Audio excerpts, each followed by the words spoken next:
ठीक है, तो आज का हमारा टॉपिक है पेरिनेटल मोर्टेलिटी रेट। क्लास शुरू करने से पहले मैं आपको बता दूं, कुछ भी लिखने की ज़रूरत नहीं है। क्लास के नोट्स आपको डिस्क्रिप्शन बॉक्स में दे दिए जाएंगे, वहां से आप डायरेक्ट डाउनलोड कर सकते हैं। तो शुरू करते हैं हमारा preventive medicine in obstetrics, paediatrics and geriatrics वाले चैप्टर का अगला topic, that is perinatal mortality rate. तो पेरिनेटल मोर्टेलिटी रेट के फॉर्मूले पे जाने से पहले हम ये तो समझ लें कि भैया पेरिनेटल पीरियड क्या होता है। पेरिनेटल पीरियड जो होता है वो जब बच्चा पेट में होता है, that is from 28th week of gestation, यानी 28वें हफ्ते ऑफ प्रेगनेंसी से लेके जब बच्चा पैदा हो जाता है उसके बाद के 7 दिन तक। इस बीच में अगर बच्चे की मृत्यु होती है तब उसको कहते हैं पेरिनेटल डेथ। तो कब से कब तक? 28th वीक, या कहना चाहिए 28 वीक ऑफ गेस्टेशन से लेके बर्थ तक, और उसके बाद बर्थ से लेके 7 दिनों तक। इस बीच में अगर बच्चा मर जाता है तब उसको पेरिनेटल डेथ कहते हैं, और ये होता है पेरिनेटल पीरियड। तो 28 वीक ऑफ गेस्टेशन से लेके बर्थ तक अगर बच्चा मर जाएगा तो उसको क्या कहेंगे? उसको कहेंगे स्टिल बर्थ, यानी कि मरा हुआ बच्चा जब पैदा होगा, या फिर दूसरे शब्दों में लेट फीटल डेथ ये भी कहते हैं।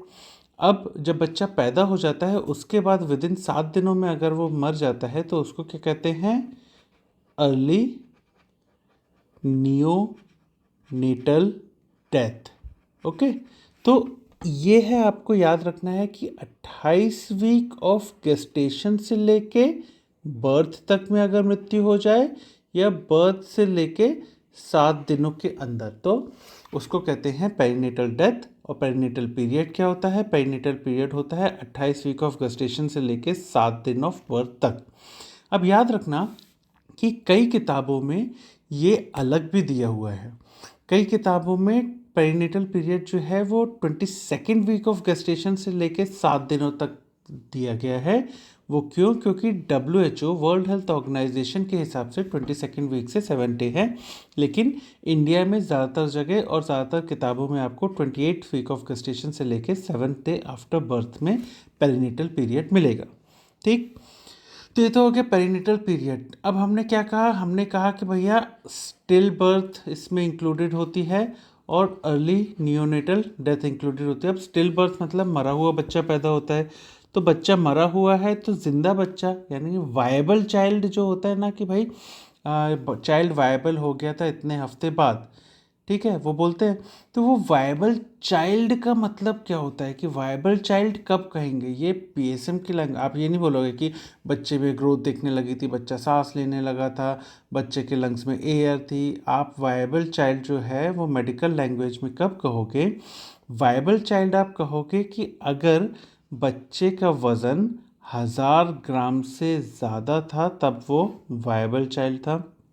या दूसरी चीज़, अगर आपके पास बर्थ वेट नहीं है तब आप कहोगे कि एटलीस्ट 28 वीक ऑफ प्रेगनेंसी को तो क्रॉस कर गया बच्चा, तब उसको वायबल चाइल्ड कहते हैं।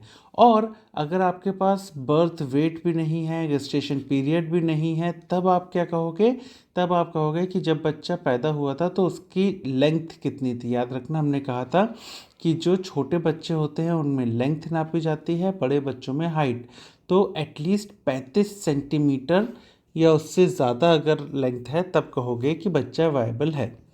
इन तीनों में ही प्रेफर्ड क्राइटेरिया हमेशा ही बर्थ वेट रहेगा, ये याद रखना। तो अगर आपसे कोई पूछता है कि भैया वायबल चाइल्ड कब कहोगे, तो कहोगे कि भैया अगर बच्चा 1000 ग्राम या उससे ऊपर का है। अगर बर्थ वेट नहीं है तब आप कहोगे कि भैया 28th week of pregnancy cross कर गया था कि नहीं, हाँ तो वायबल है। और ये भी अगर नहीं है आपके पास, ना आपके पास बर्थ वेट है, ना आपके पास गेस्टेशन पीरियड है, तो आप उसकी लेंथ देखोगे। अगर लेंथ जो है वो 35 सेंटीमीटर या उससे ज़्यादा है तब आप कहोगे कि बच्चा वायबल है। ओके, और अगर आपका MCQ आता है कि वायबल चाइल्ड, अगर ये तीनों ही ऑप्शन दिए हैं तो आपका प्रेफर्ड क्राइटेरिया हमेशा ही बर्थ वेट रहेगा। तो सबसे पहले तो आपको बर्थ वेट पे ही ध्यान देना है। ठीक है, तो ये तो हमने देख लिया कि भाई पेरीनेटल पीरियड क्या होता है और वायबल चाइल्ड किसको कहते हैं। अब आता है पेरीनेटल मोर्टेलिटी रेट। तो पेरीनेटल मोर्टेलिटी रेट का फॉर्मूला क्या होता है? हमने हमेशा कहा है कि भाई जो निकालना है उसको न्यूमरेटर में रखो, यानी कि ऊपर रखो। तो हमको निकालना है पेरीनेटल मोर्टेलिटी रेट। तो हमने क्या देखा था कि भैया पेरीनेटल मोर्टेलिटी, या कहना चाहिए पेरीनेटल डेथ, कब कहोगे? आप कहोगे जब 28 वीक ऑफ गेस्टेशन से लेके बर्थ तक में बच्चा मर जाए, या बर्थ से लेके 7 दिनों तक। तो 28 वीक से लेके बर्थ तक, यानी बच्चा अगर पेट में ही मर रहा है, यानी कि बच्चा मरा हुआ पैदा हो रहा है, तो या तो स्टिल बर्थ कहोगे या लेट फीटल डेथ कहोगे, है ना।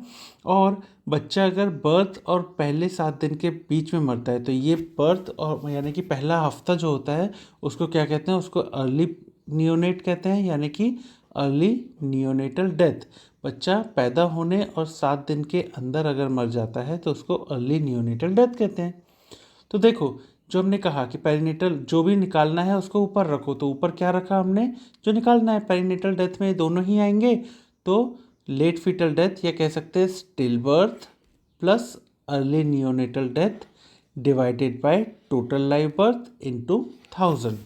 तो पेरीनेटल मोर्टेलिटी रेट के फॉर्मूले में हम रखेंगे कि भैया कितने बच्चे मरे हुए पैदा हुए प्लस कितने बच्चे ऐसे थे जो पैदा होने के विदिन 7 दिन मर गए, डिवाइडेड बाय कितने जिंदा बच्चे पैदा हुए थे इनटू 1000। Got it? तो ये तो हो गया आपका पेरीनेटल मोर्टेलिटी रेट। उसके बाद आता है, ये फॉर्मूला याद रखना, ये फॉर्मूला बहुत इंपॉर्टेंट है, ठीक। तो भाई पेरीनेटल मोर्टेलिटी में आपने क्या क्या इंक्लूड किया? आपने इंक्लूड किया कि 28 वीक से लेके 1 हफ्ते तक के बच्चे जो मरे हुए पैदा हुए थे, दैट इज़ कि भाई 28 वीक से बर्थ तक आपको क्या मिलेगा? लेट फीटल डेथ या स्टिल बर्थ। और बर्थ से लेके 7 दिनों तक क्या मिलेगा? Early neonatal death. तो इस पर आपको एमसीक्यू आ जाता है। तो आपको बनना चाहिए कि भैया पेरीनेटल मोर्टेलिटी में लेट फीटल डेथ या स्टिल बर्थ इंक्लूडेड होता है और अर्ली नियोनेटल डेथ इंक्लूड होता है पर 1000 लाइव बर्थ। तो अगर किसी जगह पे पेरीनेटल डेथ बहुत ज़्यादा हो रही है तो उसका मतलब क्या है? वो किस चीज़ का इंडिकेटर है, पेरीनेटल डेथ या पेरीनेटल मोर्टेलिटी? ये इंडिकेटर है कि भैया उस जगह पे ऑब्स्टेट्रिक केयर कैसी दी जा रही है प्रेग्नेंट लेडीज़ को, या पीडियाट्रिक या नियोनेटल केयर कैसी दी जा रही है बच्चों को। ऑब्स्टेट्रिक केयर क्यों? क्योंकि देखो 28 वीक से लेके बर्थ तक, 28 वीक से लेके बर्थ तक यहाँ कौन सी केयर देंगे हम? यहाँ पे एंटीनेटल केयर देंगे, एएनसी केयर देंगे या ऑब्स्टेट्रिक केयर देंगे। उसके बाद बर्थ से लेके 7 दिनों तक यहाँ पे हम कौन से देंगे? पीडियाट्रिक केयर देंगे। क्यों? क्योंकि यहाँ पे अर्ली नियोनेट है, यानी कि हम नियोनेटल केयर देंगे।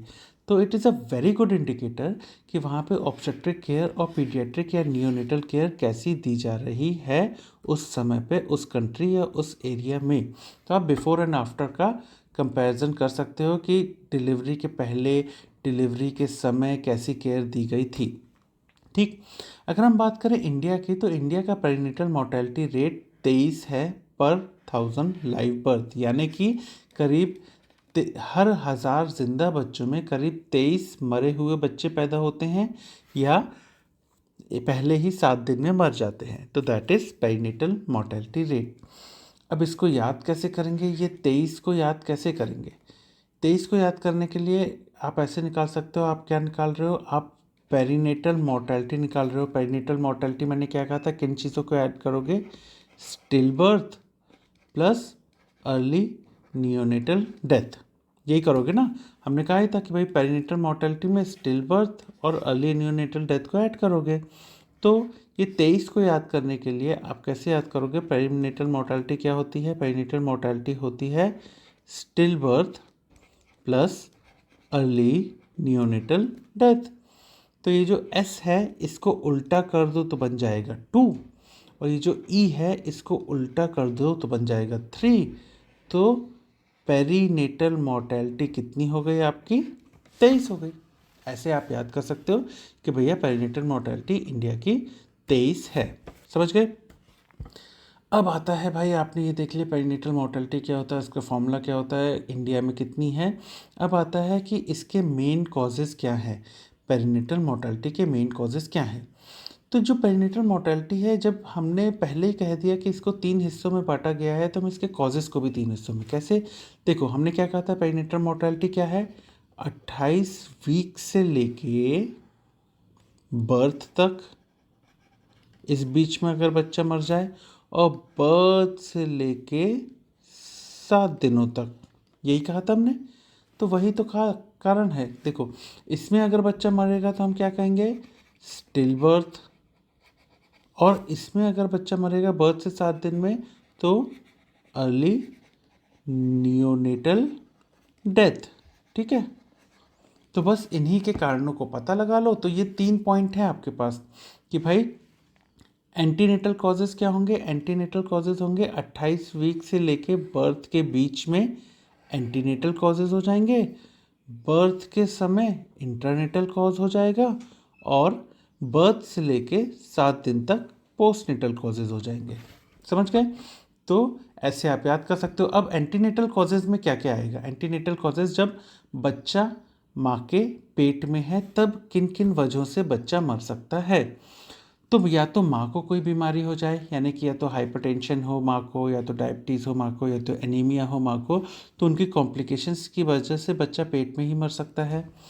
या तो माँ को पेल्विक डिजीज़ कोई हो, जैसे कि एंडोमेट्रियोसिस हो, ओवेरियन कैंसर हो, या ओवेरियन ट्यूमर्स हो, उस वजह से बच्चा पेट में ही मर जाएगा। या इनफैक्ट एनाटॉमिकल डिफेक्ट हो, जहाँ पे बच्चा है वहीं पे यूट्रस में कोई एनॉमली है, जैसे कि प्लासेंटा प्रीविया या एब्रेप्शियो प्लासेंटे है, या इनकॉम्पिटेंट सर्विक्स, थोड़ा सा और नीचे आ जाओ, सर्विक्स में कोई प्रॉब्लम इनकॉम्पिटेंट सर्विक्स है, तब बच्चा पेट में ही मर सकता है। तो ये सारे एनाटॉमिकल कॉजेज़ जो होंगे वो किस चीज़ को आगे जाके बढ़ाएंगे, दैट इज़ स्टिल बर्थ कराएंगे, है ना, स्टिल बर्थ। अब बर्थ के समय क्या, बर्थ के समय क्या क्या पंगे हो सकते हैं, तो वो होंगे इंटरनेटल कॉजेज़, जैसे कि डिलीवरी, नॉर्मल डिलीवरी कराने की कोशिश कर रहे हो और उस समय अगर बच्चे को कोई इंजरी हो जाए, उससे मौत हो जाए, अगर नॉर्मल डिलीवरी कराते समय कॉर्ड नेक में आ जाए, या फिर बर्थ एस्फिक्सिया किसी वजह से हो जाए, तो उस वजह से मौत हो सकती है बच्चे की, या फिर कोई ऑब्स्टेट्रिक कॉम्प्लिकेशंस हो जिसकी वजह से जब बच्चा पैदा हो रहा है तब उसकी मृत्यु हो जाए, तो उसको कहेंगे इंट्रानेटल कॉजेज़। ये कब होंगे, at the time of birth, at the time of birth अगर बच्चा मर जाता है तो इन कुछ वजहों से बच्चा मर सकता है। उसके बाद आते हैं पोस्टनेटल कॉजेज़ कि भाई बच्चा तो बर्थ तो हो गई थी, लेकिन विद इन 7 दिन बच्चे की मृत्यु हो गई। तो ये जो अर्ली नियोनेटल डेथ है, इसकी क्या क्या वजह हो सकती हैं, तो प्रीमेच्योरिटी हो सकती है कि बच्चा या तो लो बर्थ वेट का पैदा हुआ हो, या प्री टर्म बेबी हो, 42 वीक से पहले ही पैदा हो गया हो, या वो प्री मैच्योर हो, उस वजह से बच्चा ज़्यादा सर्वाइव नहीं कर पाता, उसकी मृत्यु हो जाती है। या फिर रेस्पिरेटरी डिस्ट्रेस सिंड्रोम हो, या इनफैक्ट बच्चा जब पैदा हुआ था तभी कोई अनॉमली लेके पैदा हुआ था, heart disease, congenital heart disease लेके पैदा हुआ हो, या कोई भी कंजेनाइटल अनॉमली लेके पैदा हुआ था, तो वो ज़्यादा सर्वाइव नहीं कर पाया और विद इन 7 दिन में उसकी मृत्यु हो गई। तो those are postnatal causes. तो समझ गए। जैसे कि हमने जो पेरीनेटल मोर्टेलिटी है उसको 3 भागों में विभाजित किया है, यानी कि 28 वीक से लेके बर्थ तक, और बर्थ से लेके 7 दिनों तक। तो वैसे ही हम इसके कॉजेज़ को भी डिवाइड किए हैं, एंटीनेटल कॉजेज़, उसके बाद इंट्रानेटल कॉजेज़, उसके बाद अपना जो पोस्टनेटल कॉजेज़ है, यानी कि जो बर्थ से 7 दिनों के बीच में। समझ गए। तो ऐसे आप डिवाइड करके याद कर सकते हो। ये तो हो गए आपके जो पेरिनेटल मोर्टेलिटी है उसकी डायरेक्ट वजह कि क्यों मृत्यु हुई। कुछ इनडायरेक्ट वजह या सोशल या बायोलॉजिकल रिस्क फैक्टर्स भी होते हैं, जैसे कि सभी कुछ ज़्यादातर माँ से रिलेटेड हैं। जैसे कि अगर माँ लो सोशियो इकोनॉमिक स्टेटस की हो, गरीब परिवारों की जो प्रेग्नेंट लेडीज़ हैं उनमें ज़्यादातर देखा जाता है, या फिर माँ हाई रिस्क प्रेगनेंसी में आती हो, यानी कि बहुत छोटी हाइट हो, शॉर्ट स्ट्रेचर हो, तब पंगे हो सकते हैं। या तो माँ की उम्र बहुत ही ज़्यादा हो या तो माँ की उम्र बहुत कम हो। बहुत ज़्यादा हो यानी कि 35 साल से ऊपर की माँ हो गई है, लेडी हो गई है, उसके बाद प्रेग्नेंट होती है, तब पेरीनेटल मोर्टेलिटी देखने को मिल सकती है। या माँ की उम्र बहुत छोटी है यानी 16 साल से भी कम है, तब भी पेरीनेटल मोर्टेलिटी देखने को मिल सकती है।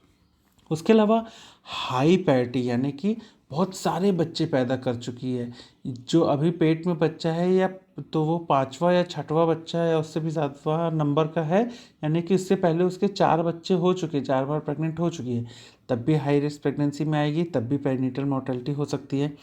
या इनफैक्ट मल्टीपल प्रेगनेंसी है, पेट में ट्विन प्रेगनेंसी है, पेट में 2 बच्चे हैं, तब भी पंगा हो सकता है कि किसी एक की मृत्यु हो जाए या विदिन 7 दिन मृत्यु हो जाए। पुअर ऑब्स्टेट्रिक हिस्ट्री है, पहले भी उसको मिसकैरिएज वगैरह हो चुके हैं, पहले भी उसको अबॉर्शन हो चुका है, तो भी ये हाई रिस्क प्रेगनेंसी में आ जाएगी। अगर हैवी स्मोकर है, बहुत स्मोकिंग करती है, तो वही है, हमने पहले भी पढ़ा था, हैवी स्मोकर है तो लो बर्थ वेट करा सकती है। लो बर्थ वेट कब प्री मैच्योरिटी में मिलता है, तो विदिन 7 दिन इसमें भी मृत्यु हो सकती है। माँ अगर माल नरिश्ड है तो बच्चे को पूरा न्यूट्रिशन मिल नहीं पाएगा, तो या तो पेट में ही मरा हुआ पैदा होगा या बहुत ही वीक पैदा होगा, तो सर्वाइव नहीं कर पाएगा। माँ अगर बहुत ज़्यादा एनीमिक है तो बच्चा भी बहुत कमज़ोर रहेगा, या तो पेट में मृत्यु हो जाएगी या पैदा होने पे मृत्यु हो जाएगी। तो ऐसे आप याद कर सकते हो इनडायरेक्ट कॉजेज़ में सोशल या बायोलॉजिकल रिस्क फैक्टर्स। इसको याद करने का बहुत अच्छा तरीका है ना कि 2 लेडीज़ को इमेजिन करो, एक तो अपनी जो नॉर्मल हाइट की बंदी होगी उसको इमेजिन करो कि भैया उसके पहले से ही 1 2 3 4 बच्चे तो उसके पास पहले से ही हैं, ठीक है। उसके बाद उसके पेट में अभी 2 बच्चे हैं, ठीक है। उसके बाद मैडम जो हैं वो खूब सिगरेट भी पीती हैं, ठीक है। तो मैडम के पास पहले से ही 4 या उससे ज़्यादा बच्चे हैं, मैडम के पेट में अभी 2 बच्चे हैं, मैडम सिगरेट भी बहुत पीती हैं, ठीक है। तो इससे आपको क्या क्या पहली, और मैडम के बाल एकदम सफ़ेद हो गए हैं, बूढ़ी हो गई हैं, तो पहली चीज़ हाई मैटरनल एज, दूसरी चीज़ सब कुछ ज़्यादा ही होगा इनमें, हाई पैरिटी, 4 या उससे ज़्यादा बच्चे, तीसरी चीज़ पेट में भी ज़्यादा बच्चे हैं, मल्टीपल प्रेगनेंसी, चौथी चीज़ अब इतनी हाई पैरिटी है तो भाई बहुत obviously poor past obstetric history होगी, और पांचवी चीज़ हैवी स्मोकर है। तो ये तो हो गए आपके एक साइड के कि आप ऐसे सब कुछ ज़्यादा ज़्यादा वाला, मतलब कि मैटरनल एज भी बहुत ज़्यादा है, वो पहले से ही बच्चे बहुत ज़्यादा हैं, इनफैक्ट पेट में भी बच्चे ज़्यादा हैं, मल्टीपल प्रेगनेंसी, एक से ज़्यादा, 2 बच्चे हैं, सिगरेट भी बहुत ज़्यादा पीती हैं, और ऑब्स्टेट्रिक हिस्ट्री भी बहुत ज़्यादा ख़राब है क्योंकि पहले ही मिसकैरेज वगैरह हो चुके हैं। तो ये ऐसे आप पहले 5 कॉजेज़ याद कर सकते हो। दूसरे कॉजेज़ याद करने के लिए आप सारी चीज़ें कम हो जाएंगी। पहली चीज़ कि भैया इनकी हाइट बहुत कम हो गई, ठीक है, हाइट कम हो गई। दूसरी चीज़ कि इसकी जो उम्र है वो भी बहुत छोटी है। पहली चीज़ क्या हो गई कि भाई मैडम की हाइट बहुत कम है, दूसरी चीज़ मैडम की उम्र भी बहुत कम थी, ठीक है। तीसरी चीज़ कि भैया मैडम बहुत गरीब परिवार से थी तो मैडम के पास पैसे भी नहीं हैं। चौथी चीज़ मैडम का हीमोग्लोबिन भी बहुत कम था, ठीक है, मैडम का हीमोग्लोबिन भी बहुत कम था, मैडम के पास पैसे भी बहुत कम थे, और मैडम का न्यूट्रिशन भी बहुत कम था यानी कि मालनरिश थी। तो क्या क्या कम है हम यहाँ पे, पहली चीज़ हाइट बहुत कम है, दूसरी चीज़ एज बहुत कम है, तीसरी चीज़ पैसे बहुत कम हैं, चौथी चीज़ हीमोग्लोबिन बहुत कम है, पांचवी चीज़ न्यूट्रिशन बहुत कम है। तो ये सारी दूसरी लेडी को इमेजिन कर लो जिसमें सब कुछ बहुत कम कम है, बहुत कम पैसा है, बहुत कम हाइट है, बहुत कम एज है, बहुत कम हीमोग्लोबिन है, बहुत कम न्यूट्रिशन है। तो ऐसे आप अगले 5 रिस्क फैक्टर्स याद कर सकते हो। तो पहले में आप क्या याद करोगे, पहले में आप याद करोगे सब कुछ ज़्यादा ज़्यादा है यानी एज ज़्यादा है, और पैरिटी ज़्यादा है, और पेट में बच्चे भी ज़्यादा हैं, उसके बाद स्मोकिंग भी ज़्यादा करती है, उसके बाद ऑब्स्टेट्रिक हिस्ट्री भी बहुत ज़्यादा ख़राब है। दूसरी चीज़ आप कैसे याद करोगे, सब कुछ बहुत कम कम है, यानी कि पैसे बहुत कम हैं, उसके अलावा एज बहुत कम है, उसके अलावा हाइट बहुत कम है, उसके अलावा हीमोग्लोबिन कम है, उसके अलावा न्यूट्रिशन भी कम है। तो इस तरह से आप दूसरी चीज़ें याद कर सकते हो। तो 5 ज़्यादा वाले और 5 कम वाले, तो ऐसे आप याद कर सकते हो सोशल और biological risk factors for perinatal mortality. समझ गए? तो इस तरह से आप याद कर सकते हो। अब भाई हमने ये जब देख लिया कि क्या होता है, कैसे होता है, क्या क्या रिस्क फैक्टर्स है, तो उसके प्रिवेंशन पे भी आ जाते हैं। तो जैसे कि हमने कॉजेज़ में याद किया था, उसको 3 भागों में विभाजित किया था, वैसे ही हम इसके प्रिवेंशन को भी 3 भागों में विभाजित कर लेंगे।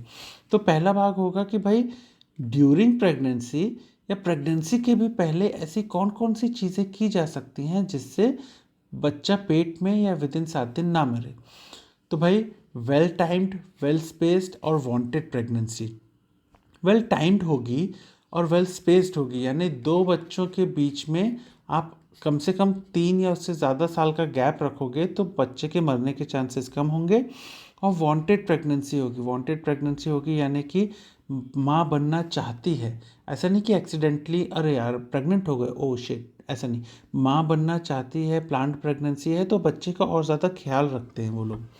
ठीक है। उसके बाद टिटनेस का, टीडी का इम्यूनाइजेशन करा दो भाई, समय रहते ही उसको टीडी की डोज लग जानी चाहिए प्रेगनेंसी के समय। उसके अलावा क्योंकि एनीमिया था तो भाई एनीमिया का प्रिवेंशन कराओ, और अगर पता चल गया है कि माँ को एनीमिक है तो उसका ट्रीटमेंट कराओ। याद है मैंने क्या कहा था, जब भी आपको प्रिवेंशन का याद करना है तो आप उसके कॉजेज़ याद करो, कॉजेज़ को याद करोगे तो अपने आप प्रिवेंशन। याद है वहाँ पे हमने कहा था कि भैया हाई प्रायोरिटी थी, हाई प्रायोरिटी कॉजेज़ में था, तो यहाँ पे दोनों के बीच में स्पेस दे दिया। हमने कहा था कि माँ को कोई इन्फेक्शन वगैरह ना हो जाए तो हमने यहाँ पे इम्यूनाइजेशन करा दिया। हमने वहाँ पे कहा था कि माँ में एनीमिया वगैरह, सीवियर एनीमिया भी एक कॉज होता है, तो हमने एनीमिया का ट्रीटमेंट करा दिया और प्रिवेंशन करा दिया। तो वैसे ही आप हमेशा कॉजेज़ से प्रिवेंशन को याद कर सकते हो। तो ये तो हो गया जब बच्चा पेट में है। अब जब बच्चे की डिलीवरी हो रही है तो उस समय या उसके जस्ट बाद आपको क्या क्या चीज़ों का ख्याल रखना है। पहली चीज़ तो भैया सेफ और क्लीन डिलीवरी होनी चाहिए, और उसके लिए आपको स्किल्ड बर्थ अटेंडेंट चाहिए। अभी स्किल्ड बर्थ अटेंडेंट अगर इंस्टीट्यूशनल डिलीवरी है तब तो ठीक है, डॉक्टर एएनएम वगैरह सब अवेलेबल रहेंगे। अगर होम डिलीवरी भी है तब भी आपको ट्रेंड लोकल दाई चाहिए, जिससे कि स्किल्ड बर्थ अटेंडेंट डिलीवरी करा सके। समझ गए? उसके अलावा सेफ और क्लीन डिलीवरी में आप वो 5 क्लीन्स याद रखते हो। 5 क्लीन्स में क्या होता है, क्लीन हैंड होता है, क्लीन सरफेस होता है, क्लीन कॉर्ड होता है, क्लीन कॉर्ड के अंदर भी क्लीन कट होता है, क्लीन टाई होता है और क्लीन स्टंप होता है। तो ये 5 क्लीन्स जो आपको वाइवा में पूछे जाते हैं। ठीक है। उसके बाद बच्चा पैदा हो गया तो न्यूबॉर्न की कॉर्ड, आई, स्किन केयर आपको बहुत ज़्यादा ध्यान रखना है क्योंकि इन्फेक्शन के चांसेस ज़्यादा होते हैं। उसके अलावा जितनी जल्दी हो सके उतनी जल्दी ब्रेस्ट फीडिंग को स्टार्ट कर दो, और जितना ज़्यादा हो सके उतना ज़्यादा सिर्फ ब्रेस्ट फीडिंग कराओ, that is exclusive breast feeding. Exclusive breast feeding क्या होता है, 6 महीने की उम्र तक बच्चे को ब्रेस्ट फीडिंग या माँ के दूध के अलावा और कुछ नहीं देना है। ठीक है। तो दिस इज़ कि जब बच्चा डिलीवर हुआ है और उसके जस्ट बाद आपको क्या क्या चीज़ों का ख्याल रखना है जिससे पेरिनेटल मोर्टेलिटी ना हो। और सबसे आखिरी में होता है कि भाई पहले महीने में या पहले हफ्ते में किन चीज़ों का ज़्यादा ध्यान देना है। पहला तो वही है कि भैया प्रमोट करो और सपोर्ट करो एक्सक्लूसिव ब्रेस्ट फीडिंग को, कि बच्चे को माँ के दूध के अलावा और कुछ ना दिया जाए। दूसरी चीज़, जो टीके लगते हैं बच्चे को, जो बर्थ में टीके लगते हैं, बर्थ में कौन कौन से लगते हैं भाई, ओपीवी की 0 डोज लगती है, उसके अलावा हेपेटाइटिस बी की बर्थ डोज लगती है, उसके अलावा बीसीजी लगता है। तो ये सारे टीके लगने चाहिए। ठीक है। उसके बाद आता है कि भाई बच्चे को इन्फेक्शन से बचाना है, तो जितनी जल्दी हो सके कोई बच्चा अगर इन्फेक्शन है तो उसको डिटेक्ट करो, और जितनी जल्दी हो सके उसको ट्रीट करो। तो ये तो हो गए आपके प्रिवेंटिव मेजर्स जो आपको पेरिनेटल मोर्टेलिटी से के बचाव के लिए करने हैं। ठीक। अब ये सारी चीज़ें तो हमने पढ़ ली कि भाई पेरिनेटल मोर्टेलिटी क्या होती है, क्या क्या उसके कॉजेज़ हैं, डायरेक्ट में भी बता दिए, इनडायरेक्ट में सोशल और बायोलॉजिकल रिस्क फैक्टर्स बता दिए, प्रिवेंशन बता दिया। अब ये तो आपका पूरा पेरिनेटल मोर्टेलिटी हो गया। थोड़ी सी चीज़ आपको लास्ट स्लाइड है कि थोड़ा सा जानकारी और होना चाहिए। कई बार आपको न्यूमेरिकल जो आते हैं एमसीक्यूज़ में, उसमें बोल दिया जाता है कि एक जगह पे 100 लाइव बर्थ हुई। अब उसके बाद फलाना ढिकाना बहुत सारी चीज़ें बोल दी जाएंगी। उसके बाद आपको निकालना रहेगा कि एक्चुअली में वहाँ प्रेग्नेंट कितनी लेडी हुई थी। अब प्रेगनेंसी निकालने के लिए क्या, तो याद रखना कि ना टोटल प्रेगनेंसी जो होती है उनमें से 10% करीब वेस्टेड प्रेगनेंसी भी होती है। वेस्टेड कब कहेंगे, अगर बच्चा पेट में ही मर जाए, या तो अबॉर्शन की वजह से, या तो बच्चा मरा हुआ पैदा हो, यानी कि स्टिल बर्थ। तो अबॉर्शन और स्टिल बर्थ करीब 10% मेजर करती हैं जो टोटल प्रेगनेंसी होती हैं उसकी। ठीक, तो अगर आपको कहा जाता है कि किसी एक एरिया में 100 लाइव बर्थ हुई थी, 100 लाइव बर्थ हुई थी, मतलब ये बच्चे प्रकट तो हुए नहीं होंगे, इनकी माएँ प्रेग्नेंट हुई होंगी, तो यानी कि 100 प्रेगनेंसी तो लाइव बर्थ में तब्दील हुई थी। उसके अलावा ये जो 100 प्रेगनेंसी थी, इनके 10% यानी कि करीब 10 बंदियां ऐसी भी थीं जिनमें अबॉर्शन या स्टिल बर्थ हुआ था। तो टोटल प्रेगनेंसी यहाँ पे कितनी हो जाएंगी, टोटल प्रेगनेंसी हो जाएंगी 110। तो वही यहाँ पे लिखा हुआ है कि किसी एक एरिया में किसी एक साल में एक्सपेक्टेड नंबर ऑफ प्रेगनेंसी जो होती हैं वो क्या होती हैं कि भाई नंबर ऑफ प्रेगनेंसी जो आपको पता है, यानी कि जो लाइव बर्थ के थ्रू आपको पता है, प्लस 10% ऑफ वेस्टेड प्रेगनेंसी भी आपको ध्यान रखना है। ऐसे आप टोटल प्रेगनेंसी एक जगह पे निकालते हो। एक और ये आपको फॉर्मूलेज में ध्यान रखना है कि न्यूमेरिकल्स आते हैं तो उसके लिए ध्यान रखना है। दूसरा एक और न्यूमेरिकल आता है, उसमें कहा जाता है कि भाई जैसे कि एक सीएचसी है, वहाँ पे एएनएम के पास एक्चुअली रजिस्टर होता है, उसमें प्रेगनेंसी रजिस्टर्ड प्रेगनेंसी होती हैं, तो एक सीएचसी के तहत करीब 100 प्रेगनेंसी रजिस्टर्ड हुई हैं। उसके बाद फलाना ठिकाना लिखा रहेगा, उसके बाद आपसे कुछ सवाल पूछा जाएगा जहाँ पे आपको टोटल प्रेगनेंसी निकालनी होंगी। तो याद रखना कि सभी प्रेगनेंसी रजिस्टर्ड नहीं होती हैं, तो ऐसा हम मान के चलते हैं कि एटलीस्ट 50% प्रेगनेंसी ही रजिस्टर्ड हो पाती हैं। यानी कि ये जो 100 प्रेगनेंसी रजिस्टर हुई हैं, इसके अलावा भी प्रेगनेंसी होंगी जो रजिस्टर नहीं हुई होंगी। तो ये 100 प्रेगनेंसी जो रजिस्टर्ड हैं, इसके अलावा 100 प्रेगनेंसी और होंगी जो रजिस्टर ही नहीं हुई होंगी। तो इसको भी आपको ध्यान रखना है कि टोटल फिर वहाँ पे प्रेगनेंसी जो हो जाएंगी वो 200 हो जाएंगी। तो ये कुछ कभी कभी बहुत रेयरेस्ट ऑफ द रेयर कभी कभी ऐसे फंसाने वाले क्वेश्चन आते हैं। तो आपको याद रखना है कि वेस्टेड प्रेगनेंसी कितनी होती है, 10% ऑफ द टोटल प्रेगनेंसी, और रजिस्टर्ड प्रेगनेंसी कितनी होती है, तो एटलीस्ट 50% प्रेगनेंसी ही रजिस्टर्ड होती है एएनएम में, बाकी 50% करीब रजिस्टर होती ही नहीं है। तो ये भी आपको पेरिनेटल मोर्टेलिटी के क्वेश्चंस जब आते हैं तो थोड़ा सा इसके बारे में भी आपको पता होना चाहिए। ठीक, तो इतनी चीज़ें तो एटलीस्ट आपको पेरिनेटल मोर्टेलिटी में पता होनी चाहिए। अगर मैं बात करूं सवाल की, तो पेरिनेटल मोर्टेलिटी पे शॉर्ट नोट आ जाता है कि भाई पेरिनेटल मोर्टेलिटी रेट बताओ, या पेरिनेटल डेथ पे आपको क्वेश्चन आ जाता है। तो थ्योरी में तो आपको शॉर्ट नोट आ सकता है। अगर मैं वाइवा की बात करूं तो बहुत इंपॉर्टेंट है। इनफैक्ट मेरे एमडी के वाइवा में मेरे से पूछा गया था पेरिनेटल पीरियड क्या होता है या पेरिनेटल डेथ क्या होता है, तो वाइवा में पूछा जाता है। तो 28 वीक से 7 दिन तक। और बोलेगा अच्छा, एग्जामिनर बोलेगा 22 वीक से 7 दिन तक मतलब नहीं होता है, तो बोलना सुनो शाणे मत बनो, WHO जो कहता है वो ये कहता है 22 वीक से 7 दिन, लेकिन भारत में ज़्यादातर जगह 28 वीक से 7 दिन लिया जाता है। ठीक है, उसके बाद वाइवा का अगला क्वेश्चन होता है कि भैया वायबल चाइल्ड किसको कहते हैं, तो वायबल चाइल्ड में आप कहोगे 1000 ग्राम से ज़्यादा उसका बर्थ वेट होना चाहिए। और ना जोधा नहीं बनना, आप बोलना 1000 ग्राम उसके बाद वीक बोलेंगे, एग्जामिनर को पूछना था, एग्जामिनर बोलेगा अच्छा मान लो तुम्हारे पास बर्थ वेट नहीं है तब क्या, तो बोलना sir gestation period, gestational period अगर 28 वीक से ज़्यादा हो तब वायबल कहेंगे। उसके बाद फिर चुप हो जाना। एग्जामिनर बोलेगा अच्छा, उसके पास अगर बर्थ वेट भी नहीं है, उसके बाद अगर गेस्टेशनल पीरियड भी नहीं है, तब क्या? तब तुम अपना ज्ञान झाड़ना। बोलना सर बॉडी लेंथ जो है वो अगर 35 सेंटीमीटर से ज़्यादा है तब भी उसको वायबल कहेंगे। बोलेगा ओके, चलो तो बताओ प्रिफर्ड क्राइटेरिया क्या है, तब बता देना sir birth weight is the preferred criteria. अगर बर्थ वेट नहीं है तब गेस्टेशन पीरियड, अगर गेस्टेशन पीरियड भी नहीं है तब हम बर्थ लेंथ नापते हैं। समझे? तो हमको जोधा अकबर टाइप का काम नहीं करना कि हमको सब पता, हमको सब पता। भैया हमको जब एग्जामिनर पूछे तब बताना है, उसको भी तो पूछने दो, थोड़ी सी मेहनत उसको करने दो, ठीक। उसके बाद पेरिनेटल मोर्टेलिटी, उस पर भी आपको वाइवा में पूछ लिया जाता है कि इसमें क्या क्या इंक्लूडेड होता है। तो वही late foetal death, stillbirth और अर्ली न्यूनेटल डेथ ये इंक्लूडेड होती है और फॉर्मूला आपसे वाइवा में पूछ लिया जाता है, ठीक। इंडिया का कितना है ये वाइवा में पूछा जाता है, तो इंडिया का 23 है, ये हमने याद किया था, ठीक। उसके बाद आता है कॉजेज़। तो कॉजेज़ में आपसे डायरेक्टली पूछ लिया जाता है बताओ, तो आप बताओगे कि भैया एंटीनेटल कॉजेज़ क्या होते हैं, इंटरनेटल कॉजेज़ क्या होते हैं और पोस्टनेटल कॉजेज़ क्या होते हैं।